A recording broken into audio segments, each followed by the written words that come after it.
Seorang ASN tak berkutik saat diciduk petugas Direktorat Lo tau nggak, katanya ada orang Indonesia di Jepang yang ngerampok lansia dan Satu petugas mengamankan pekerja migran Indonesia atau PMI ilegal dari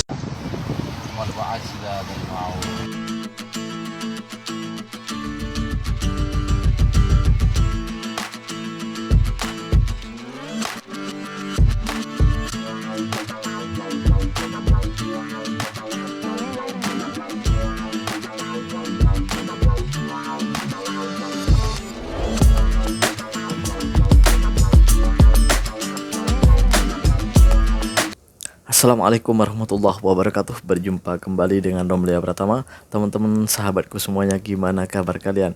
Mudah-mudahan kalian semuanya baik-baik saja beserta keluarganya di sana. Teman-teman sahabatku, buat kalian yang baru gabung, yang baru nonton video ini, silahkan di subscribe dulu, di like dan di komen guys. Buat teman-teman sahabatku yang udah dukung support channel ini, terima kasih. Mudah-mudahan kalian semuanya diberikan keberkahan umur, keberkahan rezeki, dimudahkan segala urusannya, baik urusan dunia maupun urusan akhirat. Amin ya rabbal alamin. Teman-teman sahabatku semuanya, seperti biasa kita akan nge-reaction beberapa video yang lagi viral guys. Seperti apa videonya? Ini dia guys. Seorang ASN tak berkutik saat diciduk petugas Direktorat Reskrimum Polda Kepri di rumahnya di kawasan Batu Aji, Kota Batam awal November lalu. ASN di lingkungan kerja BP Batam ini ditangkap karena terlibat jaringan TPPO atau tindak pidana perdagangan orang sebagai pengurus PMI ilegal. Tersangka tugas yang meloloskan PMI non-prosedural atau ilegal melalui pemeriksaan petugas di Pelabuhan Feri Internasional Batam Center.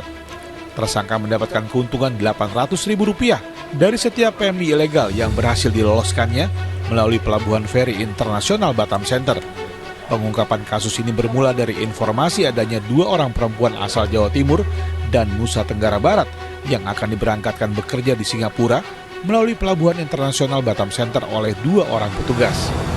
Peran dari saudara RO ini, seorang PNS ini adalah mengontrol dan mengawasi korban CPMI ini agar lolos masuk ke kapal. Dan dengan upaya yang bersangkutan sebagai PNS yang ada di lokasi tersebut, di mana yang bersangkutan mempunyai kewenangan untuk membawa orang ke dalam, inilah yang dijadikan modus operandi dan peran yang bersangkutan dengan upah per kepala Rp800.000. Tersangka akan dijerat dengan Undang-Undang Perlindungan PMI dengan ancaman hukuman 10 tahun penjara. Tak hanya itu, penyidik juga mendalami dugaan tindak pidana pencucian uang atau TPPU terhadap aset ASN Roni. Aulia Ihsan melaporkan dari Batam, Kepulauan Riau. Nah, orang-orang seperti ini tuh jangan dibiarkan karena ini yang orang-orang seperti inilah yang sebenarnya yang membuka jalan untuk para TKI dan pekerja-pekerja ilegal gitu yang tidak sesuai undang-undang. Jadi perlu dicegah mulai dari Indonesia. Jangan ketika PMI atau pekerja sudah ada di negara orang baru mau ini mau itu. Jadi pencegahan itu harus dari negara kita. Harusnya sih pemerintah itu bisa mempermurah tambang untuk PMI mau bekerja ke luar negara. Nah, kemudahan-kemudahan seperti inilah akan setidaknya mengurangi dululah pekerja-pekerja ilegal kita ke negara orang gitu. Ini mungkin menjadi pencegahan. Gue yakin kalau sudah tambangnya murah dan dipermudah, gue yakin orang-orang yang mau keluar negeri itu mau bekerja jadi TKI ke luar negeri itu, gue yakin orang lebih milih yang resmi atau legal daripada yang ilegal. Kalau semuanya murah dan mudah gitu. Oke guys, kita berlanjut ke video yang selanjutnya. Ini dia guys. lo tau nggak, katanya ada orang Indonesia di Jepang yang ngerampok lansia dan duitnya dipakai buat judai online. Dan ternyata ini bener guys. Gue lansir dari Detik News. Jadi orang Indonesia ini namanya Yogi, usianya baru 24 tahun. Jadi diketahui Yogi ini emang peserta magang di sebuah perusahaan bahan baku dan Yogi udah magang di Jepang itu selama 2 tahun. Kronologinya, pada tanggal 27 November kemarin Yogi ini berusaha melakukan percobaan perampokan dan ke pasangan lansia yang tinggal nggak jauh di tempat Yogi tinggal. Jadi Yogi datang sendirian ke rumah korban jam 17.15 waktu setempat dan udah membawa pisau dapur. Sampai rumah korban, Yogi pencet interkom rumah dan keluarlah istri korban yang langsung diserang sama Yogi. Gak lama setelah itu, sang suami juga diserang sama Yogi di tempat yang sama. Cuma karena Yogi ini di Jepang, polisi di sana tuh gercep semua. Akhirnya Yogi langsung ditangkap pihak kepolisian Jepang dan ketika diperiksa, Yogi mengaku cuma ingin merampok pasangan lansia tersebut yang dimana uangnya mau Yogi pakai buat judai online. Akhirnya kejadian ini jadi rame banget diberitakan sama media-media di Jepang. Soalnya banyak rumor yang bilang Yakuza di Jepang aja nggak akan pernah nyerang orang tua. Ini si Yogi orang Indonesia berani nyerang lansia buat ngerampok dan duitnya mau dipakai buat judai online. Yogi orang Indonesia kerja di Jepang tapi kasih persembahan buat Kamboja. Segitu parahnya efek judai online. Gimana menurut kalian? Coba tulis di kolom komentar. Nah, kejadian-kejadian seperti inilah yang negara-negara luar tuh benci sama kita, marah sama kita gitu. Ya gimana ya, ini kesannya buruk gitu. Memang satu orang yang buat, tetapi kesannya itu ke semua orang, semua satu bangsa kita kena gitu. Karena pertanyaannya orang mana? Orang Indonesia pasti gitu, nggak nanyain anaknya siapa, kan gitu kan. Ya seperti itulah gitu. Waduh, ini kesan-kesan seperti inilah yang sebenarnya itu yang membuat citra negara kita itu buruk gitu di negara orang itu. Kesannya sama negara sama orang-orang di negara lain itu ya buruk gitu. Seakan-akan negara kita ini adalah negara perompak, negara inilah, negara itulah gitu. Kalian perlu tahu. Oke, kita berlanjut ke video yang selanjutnya. Ini dia guys. Apa ini? Satu persatu petugas mengamankan pekerja migran Indonesia atau PMI ilegal dari sebuah kebun sawit di sekitar Pantai Pelintung Selatan di kawasan Dumai, Riau. Selain mengamankan 17 orang calon PMI ilegal, petugas juga berhasil menjaring 24 orang warga negara asing pencari suaka asal Bangladesh yang akan diselundupkan ke negeri jiran. Dalam operasi yang dilakukan Sabtu lalu, petugas berhasil menangkap 2 orang tersangka yang diduga bagian dari jaringan penyelundup. Untuk menyeberang ke Malaysia, para pekerja ilegal ini dipungut biaya sekitar 10-15 juta rupiah. Berhasil menggagalkan pemberangkatan 17 orang calon pekerja migran Indonesia PMI dan 24 orang WNA asal Bangladesh dengan menggunakan sarana laut menuju ke Malaysia, serta menangkap 2 orang yang diduga pelaku tindak pidana penyelundupan. Para tersangka akan diserahkan ke Polres Dumai untuk penyelidikan lebih lanjut. Sementara calon PMI ilegal akan diserahkan ke Badan Perlindungan Pekerja Migran Indonesia atau BP2MI untuk dipulangkan ke daerah asal. Ahmad Dison melaporkan dari Dumai, Riau. Masih ada orang-orang seperti ini gitu. Pasti ada. Sekarang tuh orang-orang tuh masih lebih milih ilegal. Banyak yang memilih ilegal atau menjadi pati di negara orang itu karena mereka yang pertama mereka nih berasal dari orang-orang menengah ke bawah, ya lebih kasarnya mohon maaf orang miskin lah gitu, orang nggak punya uang.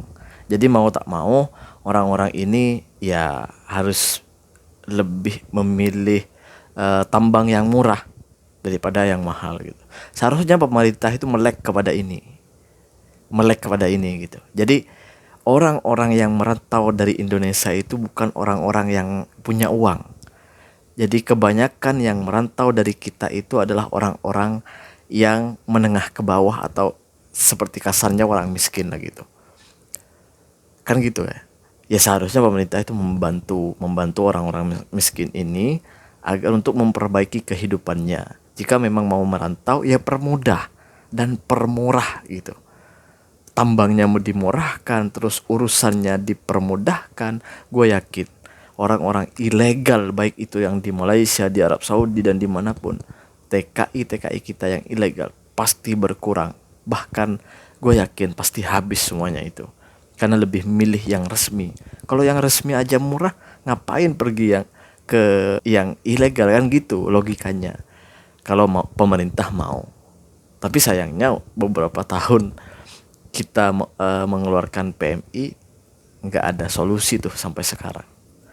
Mudah-mudahan pemerintahan Pak Prabowo ini bisa ada solusi tentang ini. Kita berlanjut ke video yang selanjutnya. Ini deh guys. Ini deh guys. Apa ini?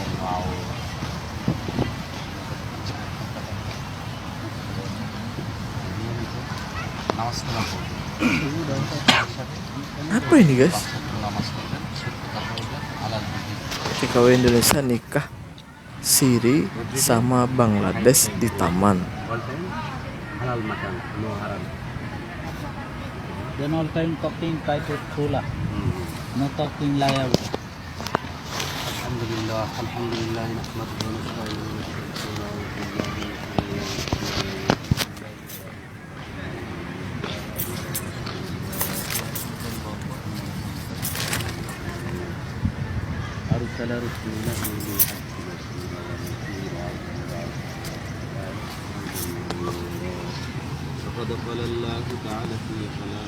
TKW Indonesia nikah siri sama Bangladesh di taman. Ini baru viral guys, bener. Ini viral. Gue semalam nonton ini, viral banget, banyak yang nonton gitu. Ratusan ribu orang nonton ini. Jadi ini kejadian gue nggak tahu di mana. Gue cari tahu di kolom komentar tuh nggak ada yang ngejelasin di mana. Tapi yang pasti ini di taman. kayak nggak ada tempat lain gitu. Ya dalam Islam tuh lebih baik menikah daripada pacaran lah apa ini, apalagi tidur berdua tanpa ikatan suami istri. Ya lebih baik menikah. Tetapi pernikahan itu akan jadi kayak dipermainkan gitu. Ketika ya contohnya ya orang-orang seperti inilah, orang-orang kayak Keladi itu kan kebanyakan ya cuma mempermainkan pernikahan bagi gua. Banyak lah yang seperti itu. Ketika mau pulang balik kampung, yang laki balik kampung, yang perempuan balik kampung, udah habis di situ udah. Gitu kayak kayak mempermainkan pernikahan gitu. Kayak mempermainkan nikahan. Ya udah pulang-pulang gitu. Seakan-akan mereka bukan jodoh. Bukan seperti itu. Konsep bukan jodoh itu bukan seperti itu. Konsep bukan jodoh itu kita sudah berusaha keras menjadi pasangan suami istri yang harmonis, tetapi Allah berkehendak lain. Itu adalah takdir. Tapi kalau sengaja, kan takdir ini bisa diubah kita sendiri gitu. Diubah perlakuan kita sendiri, perlakuan kita ini gimana gitu. Kalau kita niatnya hanya menikah hanya untuk di Malaysia gitu, di perantauan lah gitu, kan itu mempermainkan agama, mempermainkan pernikahan gitu. Gue bukan ahli agama, tapi gue yakin itu salah satu mempermainkan agama. Gimana menurut kalian? Silahkan komentar di bawah ini guys. Terima kasih buat semuanya. Assalamualaikum warahmatullahi wabarakatuh. Jangan lupa sholawat guys.